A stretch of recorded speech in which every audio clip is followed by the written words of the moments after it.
Hey everybody, thanks for joining me in the Card Closet for another episode. Glad to have you. We're going to start off this episode with our mystery player of the episode.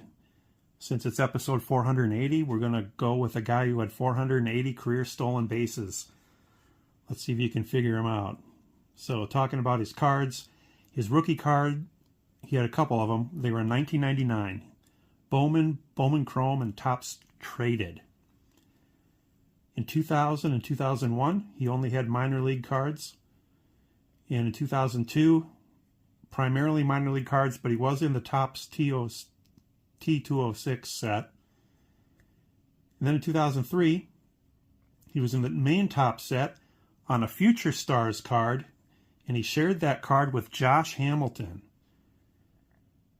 Overall, his Topps run ran 1999 and then 2003 through 2016. This man is from Houston, Texas, y'all. Coming out of high school, he was a great athlete. He had lots of options. He could either be point guard for the UCLA Bruins basketball team, quarterback for the Nebraska Cornhuskers football team, or he could go to the minor leagues in the Tampa Bay Rays system. He chose baseball, played 9 professional seasons with the Rays. Known for his speed, he 4 times led the American League in triples, 4 times in stolen bases. He was a 4-time All-Star. He won a Gold Glove and he won a Silver Slugger. He primarily played left field.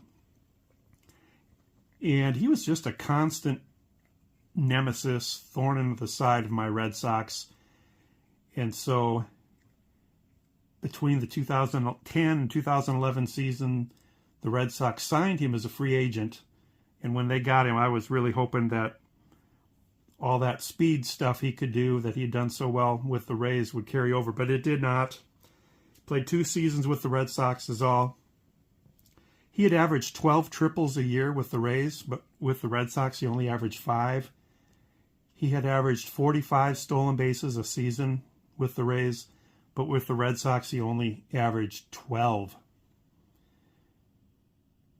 Near the end of that 2012 season, he was traded to the Los Angeles Dodgers along with some of those chicken in the clubhouse troublemakers. And overall, there were 9 players in that trade after all the players to be named later were named later. Other big names, Adrian Gonzalez and Josh Beckett in that trade. And then he played his final 4 seasons with the Dodgers. Better than when he was with the Red Sox, but nowhere near as good as when he was with the Rays. He was on the Hall of Fame ballot in 2022, and he did not receive any votes. So who is this 3-sport star?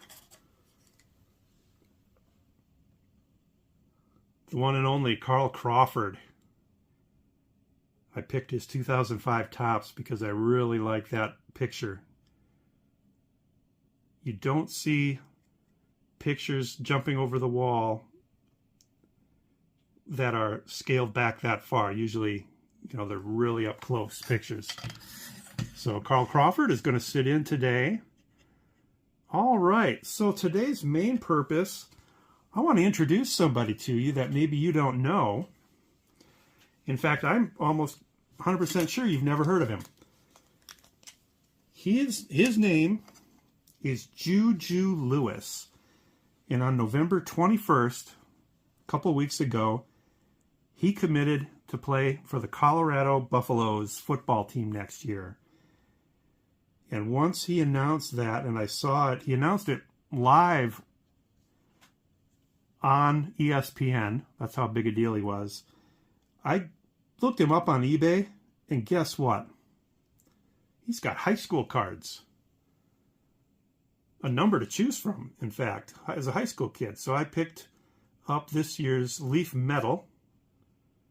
And I don't know the Leaf nomenclature, but it's one of their shiny ones. It's numbered to 20. I got it for $4.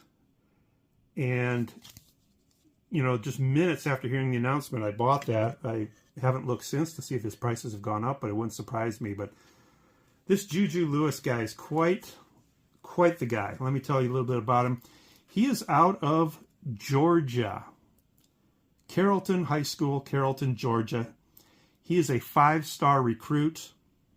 In fact, he is the number 2 quarterback in this year's class, and he's also the number 2 overall high school player in the country.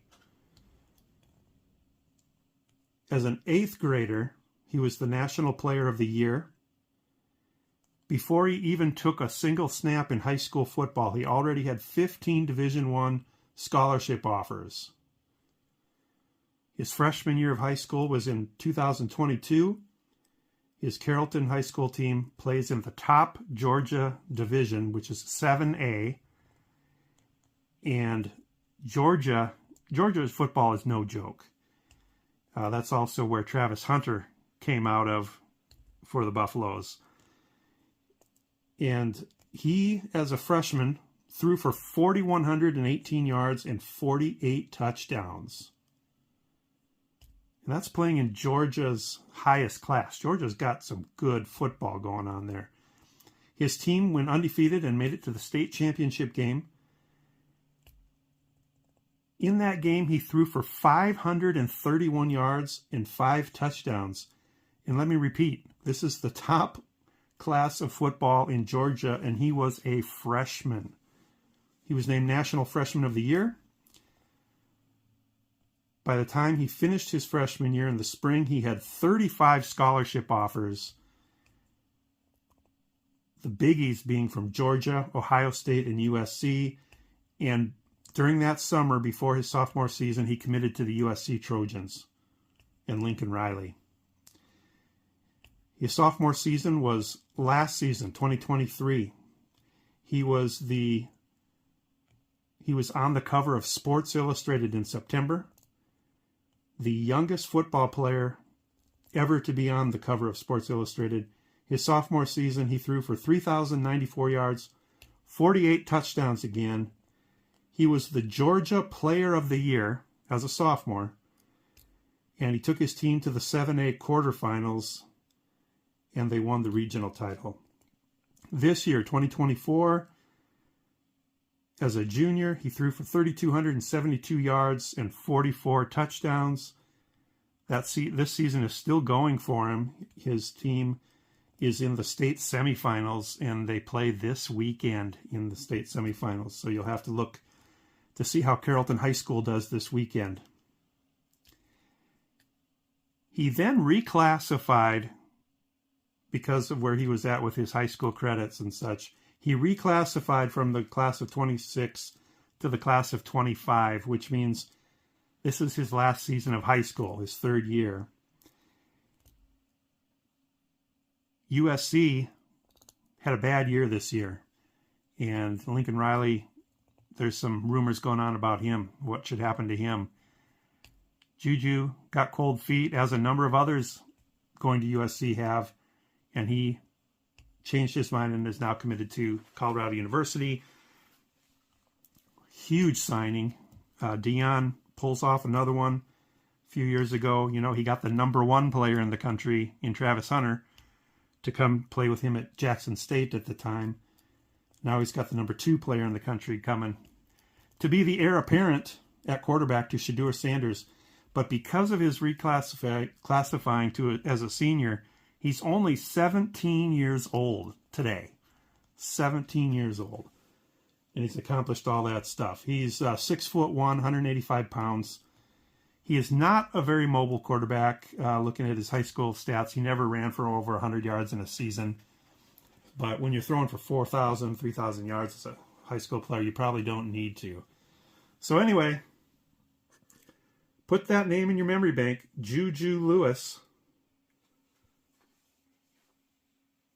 Let's see what he does. Let's see if he, as an 18-year-old next year, if he would be the starter for Colorado, or if maybe he'll have to sit behind a few other players for a year or two in his early years. But yeah, look for Juju Lewis. Seems like a great young man, and his talent, his upside is through the roof. So I'm excited.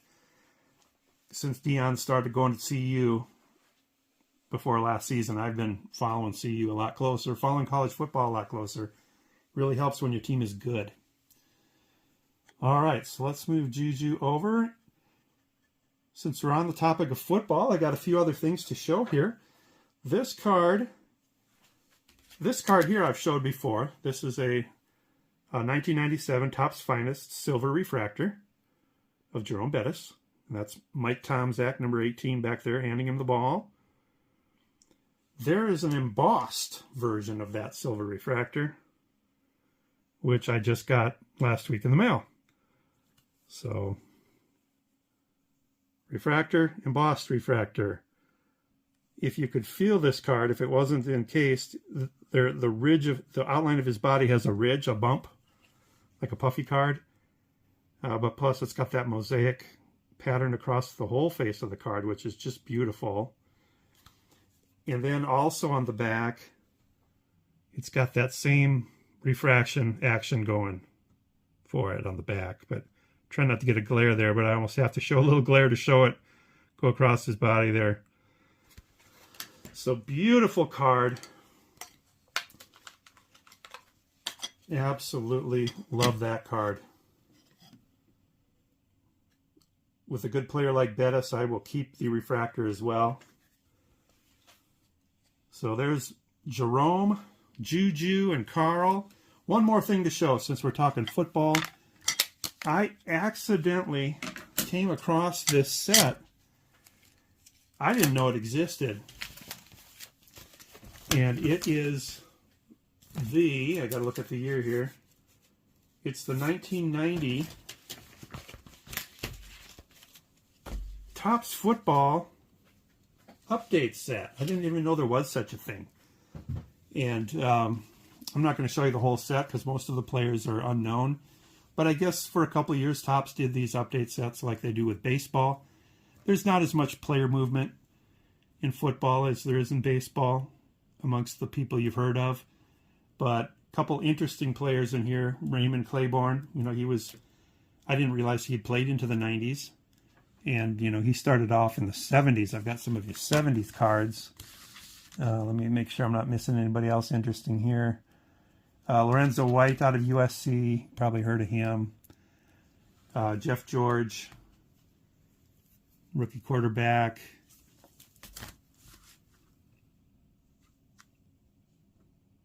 There is a big name in here, which I'm going to get to. I just want to make sure I don't miss anybody else. It's a small set, so as you can see, it's got the same design as the full top set, but not as many players. As far as Steelers go, there's only 3. Junior Seau. He's a good player. Not sure why he's in the set. I don't think he moved teams. Getting into the NFC here.